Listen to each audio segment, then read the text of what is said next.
لاہور صوبائی وزیر صنعت و تجارت چودھری شاہ حسین سے الیکٹرک وہیکلز سیکٹر سے وابستہ انٹرنیشنل کمپنی ایروسپیس بائیکی کے وفد کی ملاقات محکمہ صنعت و تجارت کی کمیٹی روم میں ہونے والی ملاقات میں پنجاب میں سرمایہ کاری کے سازگار ماحول پر بات چیت۔ وفد میں ایروسپیس بائیکی پاکستان پرائیویٹ لمیٹڈ کے سی او شفقت اقبال، چین میں کمپنی کے ڈائریکٹرز اور دیگر شامل تھے۔ ہمارا گروپ چین میں الیکٹرک گاڑیاں، UPS، سولر انورٹرز اور پنجاب میں بیٹریاں بنا رہا ہے۔ سربراہ وفد شفقت اقبال الیکٹرک گاڑیوں کی اسمگلنگ اور مینوفیکچرنگ کا پلانٹ پنجاب میں لگانا چاہتے ہیں۔ ہمارا گروپ EV چارجنگ اسٹیشنز لگانے میں بھی سرمایہ کاری کرے گا۔ وفد کے سربراہ نے گروپ کا پنجاب میں درپیش مسائل سے بھی آگاہ کیا۔ صوبائی وزیر کے سرمایہ کار گروپ کے جائز مسائل 31 مارچ تک حل کرنے کی ہدایت۔ پنجاب میں سرمایہ کاری کے لیے بہترین وقت اور سازگار ماحول موجود ہے۔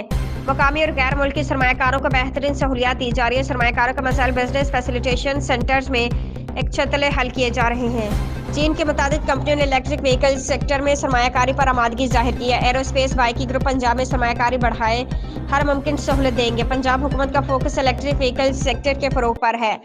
سولر انرجی اور الیکٹرک وہیکل سیکٹر میں سرمایہ کاری کی وسیع گنجائش موجود ہے۔ غیر ملکی سرمایہ کار پنجاب میں سرمایہ کاری کے مواقع سے فائدہ اٹھائیں۔